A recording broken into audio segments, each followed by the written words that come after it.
Good morning. My name is Filomena Vieira. After David Rios gave us a wonderful explanation, as usual, regarding innovation procurement and the perspective of DG Home and all work, very important work done.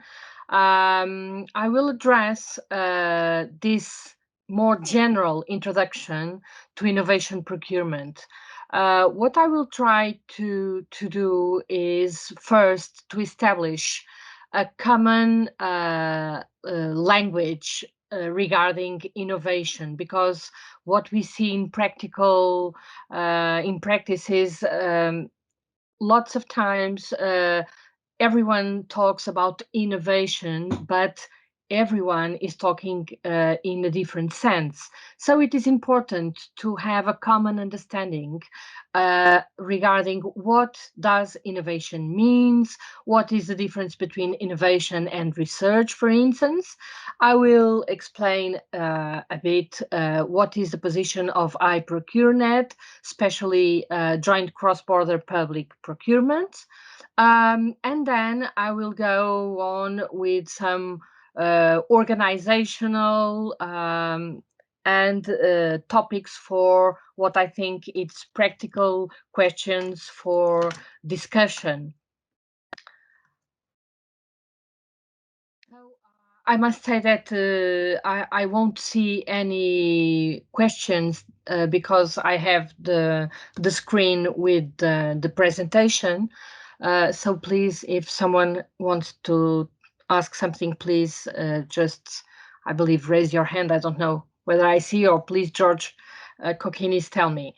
So Yes, we support you. thank you, because we don't see, we just see our screen with the presentation. So first of all, what are we talking when we talk about innovation procurement? What is innovation procurement? Innovation procurement is the procurement process in a way that stimulates the supply chain to invest in developing better and more innovative goods and services to meet the unmet needs of an organization. The greatest expression here is the unmet needs, as we will see. But we will address innovation procurement also by simply removing barriers to the procurement of innovative solutions. Of course, simply is not the correct expression, because it is never simple as we would like, but it is also a way to address innovation procurement. It is important to understand that procurement and look at procurement in a way that unlocks or exploits the creativity and innovation potential of suppliers to deliver better outcomes and, of course, cost effectively. The main issue that I would like to point out in this presentation is this to be done needs a change of how we think procurement, how we undertake procurement, and also how we work with suppliers. For this, as I told you before, we must stand for a definition, a common definition. It's not a theoretical definition, but a common definition of understanding. We must all talk about the same thing. For instance, when you look for OECD, you understand innovation as a new or improved product or process, of course, or a combination thereof, that differs significantly from the unit's previous products or processes, and that has been made available to potential users or brought into use by the unit. So we have both product innovation and process innovation. So for product innovation, it's a new or improved good or service that differs significantly from the unit's previous goods or services, and that has been introduced on the market. As process innovation in OECD is more business innovation, a new or improved business process for one or more business functions that differ significantly from a firm's or unit's previous business processes and that has been brought into use by the firm.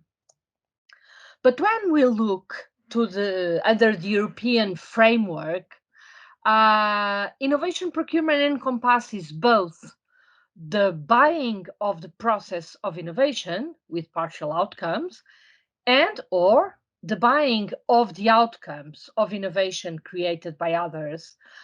David Rios pointed out the European Commission notice on guidance on innovation procurement of 2018. I must say that my presentation follows a lot this very interesting and very important document. And so we have buying the process of innovation and also buying the outcomes of innovation. Both of these are innovation, must be understood as innovation. So how do we think innovation in iProcureNet H2020 project? iProcureNet is a new practitioners network. Josef Kubinec already made the presentation in a nutshell in the beginning. It's a new practitioners network. It's funded by the European Commission, and it aims to build an ecosystem of experts in all different areas of security procurement: procurers, prescribers, legal and innovation experts, and also academics. Marine Thévenin from the French Ministry of Interior, which is coordinator of the project, says procurers must become part of the innovation cycle. They need to learn how to manage their procurement processes in a way that encourages suppliers to innovate. iProcureNet will fill this gap. So the result will be, first, the security technology industry and researchers will be stimulated into action, and also the gap between research and the market will be diminished. So iProcureNet project will support procurers as they move towards joint procurement of innovative solutions. Based on joint expertise of European procurement experts, iProcureNet will analyze the general EU procurement environment. So we will look at national investment strategies, we will look at innovation needs, security markets, and obstacles to cross-border collaboration. Innovation in iProcureNet project addresses joint cross-border public procurement. Sorry, it is so big to say always, and especially to write, that we use the acronym as JCBPP. It's not very easy to say, but to write is much better. So that's why you can read it there. So joint cross-border public procurement plays a very important role in innovation procurement strategy. And itself, joint cross-border public procurement is innovative. Of course, joint procurement of security solutions, we are sure that it will optimize cost, but essentially we will help find common answers to common societal challenges, and also will replace the current fragmented security market by a common European market, which is the biggest aim. So cross-border purchasing makes it possible to, for instance, consolidate public purchasing demand in not one but many jurisdictions, and makes it easier for public agencies to deliver higher quality, lower priced goods and services to their populations. Cross-border procurement could become, I allow myself to say, should become or must be understood as a strategic tool. It will strengthen the European single market, as David Rios also pointed out, promote capacity building among contracting authorities, will advance social and environmental goals, and allow combining purchasing power and the goals of industrial policies. And this is very important for economy and society as a whole, of course. Although joint cross-border public procurement requires different public agencies to reconcile and apply their sometimes different rules, we understand it because these rules reflect different approaches to the social and the political issues that inform procurement law. Um, the truth is that the 2014 public procurement directives mark a clear pathway to an improved procurement system towards innovation in the member states. Uh, Still, in this concept, this definition framework, it is important to distinguish innovation from research because, under common knowledge, sometimes it appears quite confused and it's an obstacle of the way we think together these topics. So it is important to distinguish innovation from research. When you talk about research, you talk about gaining knowledge or new information, and it results in knowledge. So you gain knowledge or new information, and this new information results in knowledge. When you talk about innovation translates knowledge into usable goods or services, and it's always targeted on known outcomes. So we must understand that a key success factor for innovation is an accurate understanding of the unmet needs and its targeting. So, what are product innovations? What are we talking when we talk about product innovations? Well, product innovations must provide significant improvements to one or more characteristics or performance specifications. For instance, it has an addition of new functions, it has improvement to existing functions, but also it improves the user utility, quality, reliability, durability, affordability, user friendliness. Product innovations do not need to improve all functions or performance specifications. And it is important to address that routine changes or mere updates do not represent innovation. Product innovations can, of course, use new knowledge or technologies, or they also can be based on new uses or combinations of existing knowledge or technologies. Arriving here, it is important to address why we um, are so interested in innovation procurement and how public entities must how they must address innovation procurement. The use of innovation procurement must accommodate the raison d'être of procurement, which is that a public organization purchases goods and services that it needs to perform its function. So it is not innovation just for innovation, just because it's a modern thing or whatever else, but because it is important to solve problems and needs in order that public interest uh, from public agencies perform their function.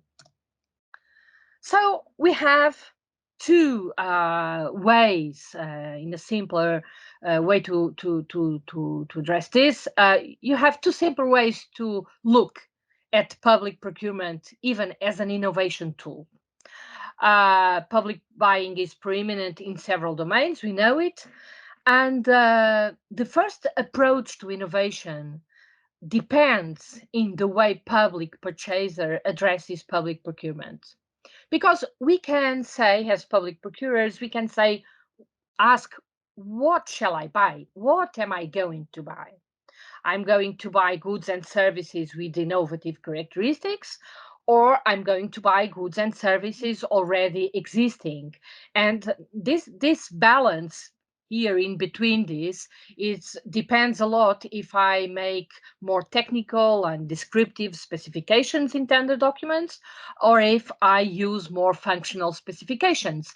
But even so, the question I'm making myself is, as a public purchaser, is what am I going to buy? What shall I buy?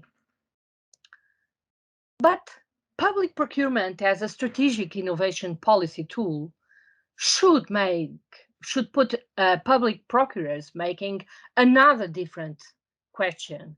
Instead of what am I going to buy, I must say, what do I need? Because when I ask, what do I need? I'm not thinking about the replacement or updated of goods and services, but I'm thinking about the need of solution to address the unmet needs.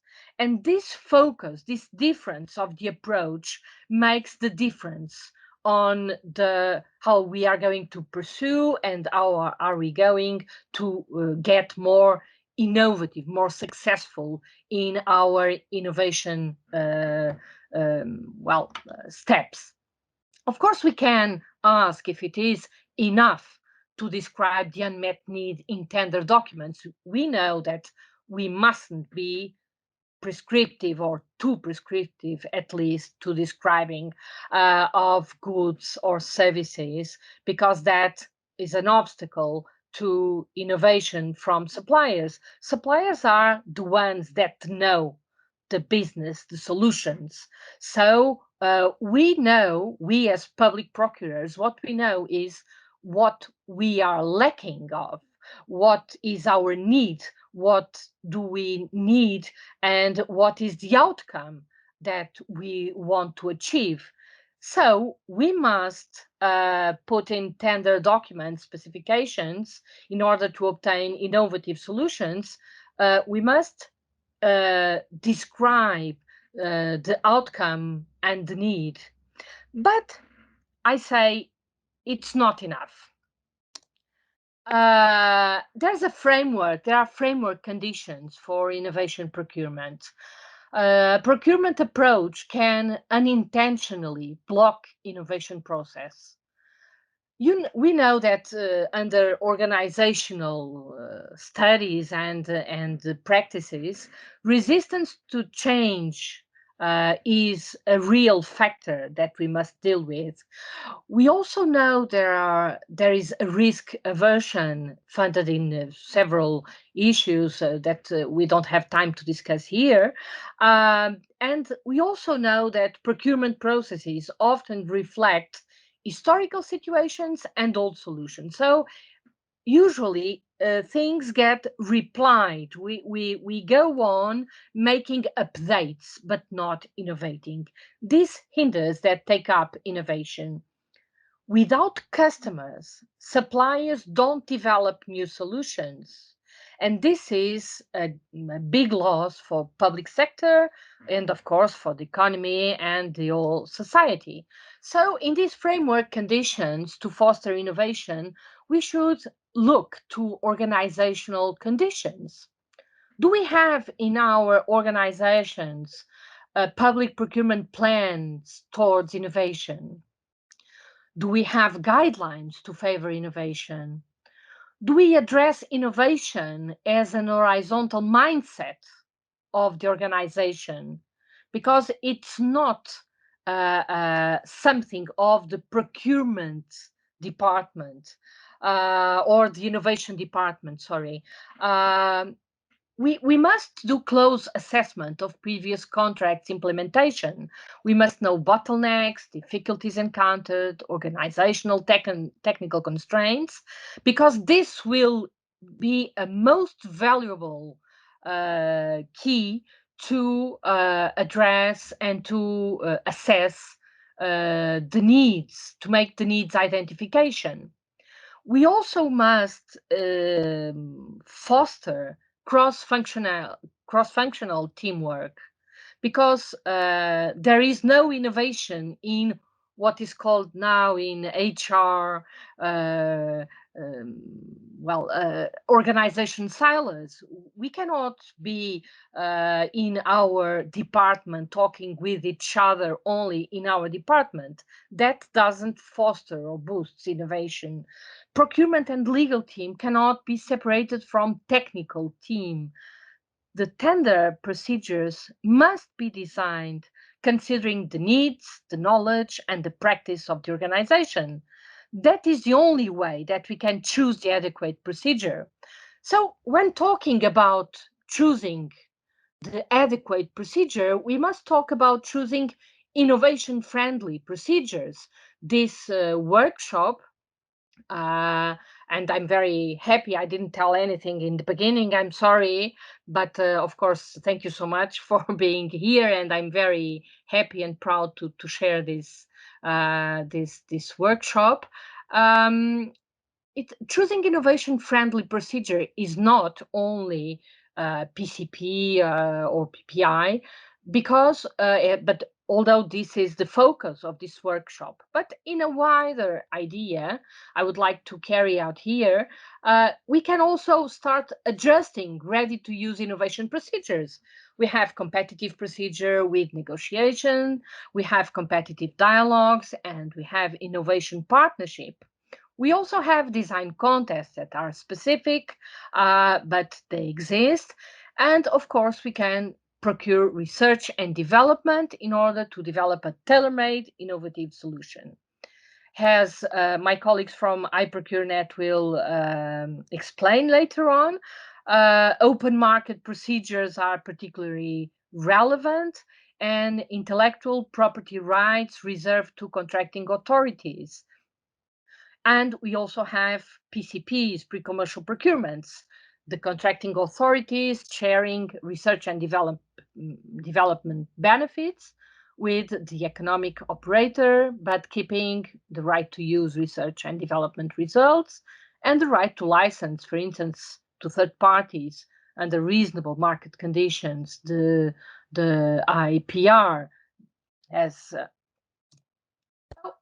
pro-innovation procurement, or innovation in procurement process, is undertaking of the procurement process in a way that stimulates the supply chain to invest in developing better, innovative goods and services to meet the unmet needs and policy objectives of the sector, and are ensuring the procurement process enables new solutions to compete on a level playing with established goods and services.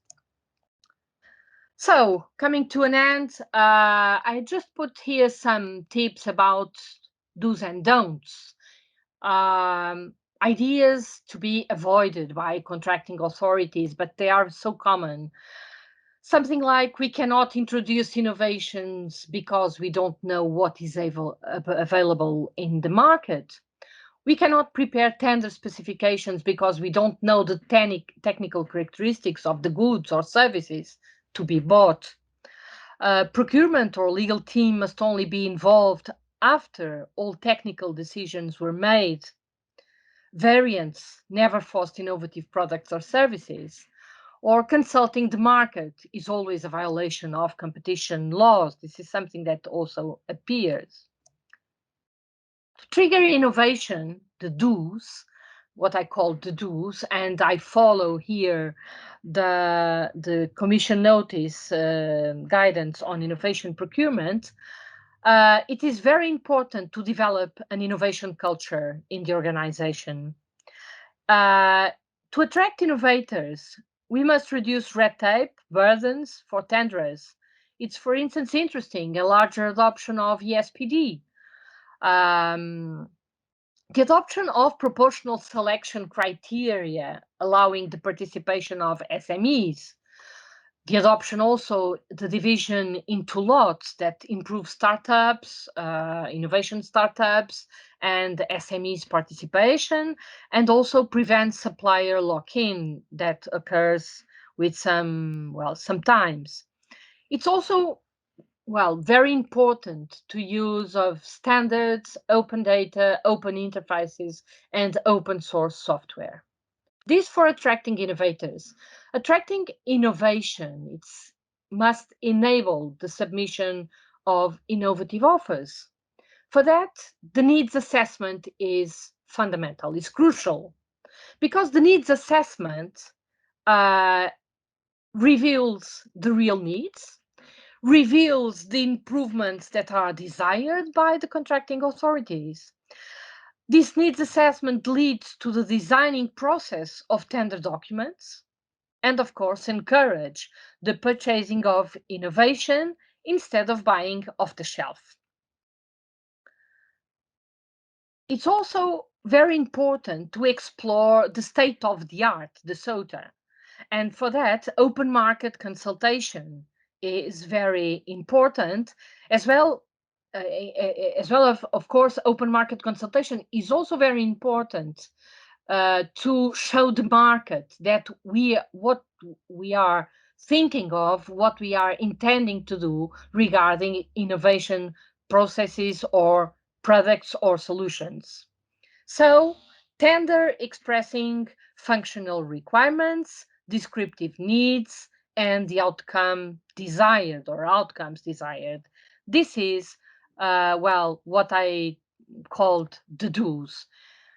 Essentially, start. Think big, start small, but scale fast. I think that is what I would like very briefly to share with you. And I hope it has been of some interest, these topics. Thank you so much for listening.